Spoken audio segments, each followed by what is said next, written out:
So the endgame of One Piece is finally here, right? And the theories are they're getting insane. But what if I told you that the biggest, craziest theories aren't just random guesses? What if they're all connected? That's what we're going to unpack today, the evidence that ties everything together.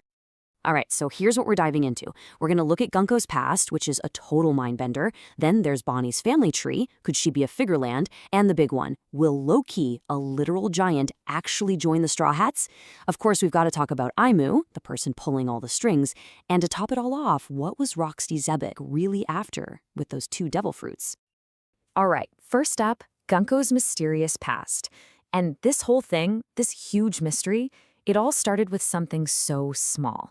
A tiny correction in the official manga. But trust me, this one little change flips everything we thought we knew about her. So you see this, right? In the weekly chapter, she was just Gunko, no big deal. But then, in the official volume release, bam, Saint Manmere Gunko. That one change confirms 2 massive things. 1, she's a celestial dragon, a Tenru Bito. And 2, she's from the Manmere family, a family we've only heard mentioned once, way back during the God Valley flashback. Huge. Okay, so let's break down what this name really tells us. The saint part, that's the dead giveaway for her celestial dragon status. But the really interesting part is the honorific Gu. That's a title specifically for female celestial dragons, and we haven't seen it used in, 17 years? Now compare that to Aimu, the secret ruler of everything. Aimu is addressed with Sei, which is a male honorific. So what does that tell you? It suggests that everyone at the top, the Gursei, the Holy Knights, they all think Aimu is a man, or at least was one. So, okay, we've got her identity locked down, but this just creates an even bigger problem. A bigger question, really. Just how old is this woman? Because, and you're going to see this in a second, when you actually look at the timeline, it makes absolutely no sense.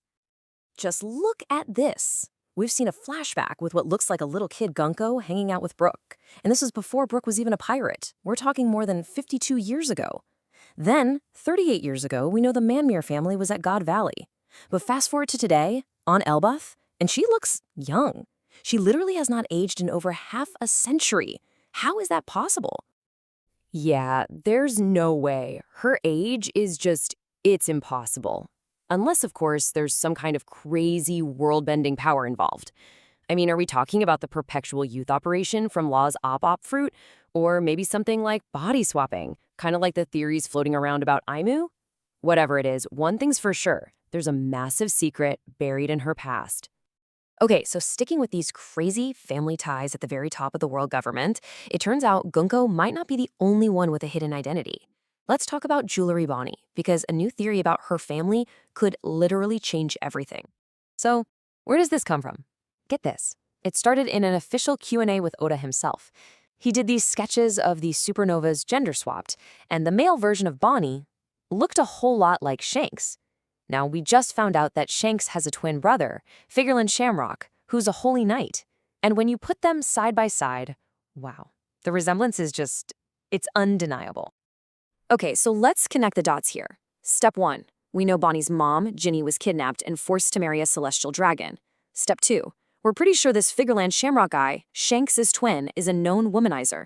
And step 3, putting it all together, what if he was the celestial dragon? That would make Jewelry Bonney a direct descendant of the ridiculously powerful Figarland family. And just when you think it can't get any wilder, this is where things get really tangled. Some people are theorizing that Gunko could also be Shamrock's daughter. You see where this is going? That would make Gunko and Bonnie half-sisters. Can you even imagine that drama? A family feud happening at the very top of the world order. All right, let's switch gears from secret families to the Straw Hat crew itself. There's a question that everyone is asking. Is Loki, the giant prince of Elbaf, going to be the next Straw Hat? Well, there's one, let's call it a very big obstacle.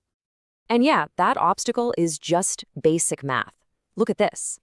Zoro guesses Loki is about 67 meters tall. The Thousand Sunny is 39 meters long. The guy is almost twice as long as the entire ship.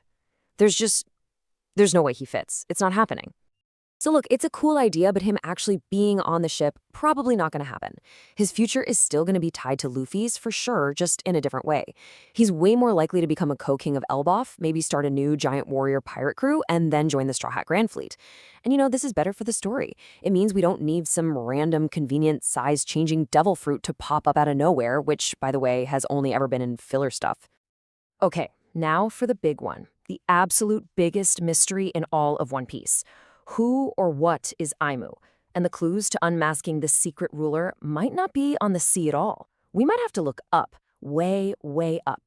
Now, to get this theory, we gotta rewind all the way back to Skypiea. Remember the idea of Verth? It's a mix of the words earth and worth. See, for people living on sky islands made of clouds, actual soil, actual earth, is the rarest, most valuable thing in existence. It's so precious, they basically worship it. And this is where it clicks. What was the home of Virth in Skypiea called? The Holy Land. And what do they call Mary Geo's the home of the world government? Yep, the Holy Land. Both places are considered sacred because they're built on the only solid ground around. So here's the terrifying idea. What if Aimu's goal isn't just to rule the world, but to be worshipped? What if Aimu is from kind of ancient earth god, and their ultimate plan is to sink every other island? Think about it. If they do that, their own Earth, Marigio's, becomes the only land left. It becomes infinitely valuable, and Aimu becomes the one and only god of that land. Okay, for our last big theory, we're gonna look back in time to figure out the future. We all know the legend of Roxy Xebec. His goal was simple: become king of the world. And apparently, his plan involved getting his hands on 2 very specific devil fruits. The question is, which ones? All right, the list of candidates here is just insane. You've got the Op fruit, which is literally called the ultimate devil fruit, and might be the key to the treasure of Mary Geos. Then you have the Nika fruit, the power of the sun god Joy Boy himself. And of course, the dark fruit, the one that can shut down every other ability out there. You get any 2 of these together, and you could break the world. But wait, there's more. Some other fruits might have been on his list too. Buggy's Chop fruit was found at God Valley, right where the incident happened. Kaido went to incredible lengths to get Yamato's Divine Wolf fruit. And maybe the biggest clue, Blackbeard went out of his way to hunt down the clear fruit. It makes you wonder, maybe Blackbeard isn't just making his own moves. Maybe he's just finishing what Rox started, following the original blueprint. And there we go. In just a few minutes, we've connected the dots between, 10 massive theories? It's incredible how it all starts with one tiny name change and blows up into the endgame plans of ancient gods. And really, that's the whole point, isn't it? These aren't just separate, random ideas. They're all connected. They're threads in one giant story. Gunko's age, Bonnie's true father, what Rox wanted, what Ayami wants now, it's all pointing in the same direction, towards one final massive war. So that leaves us with the ultimate question. With all these secrets about family, about gods, about legendary plans all about to explode, which one of them is going to be the final key? Which secret is the one that will finally unlock the path to the One Piece?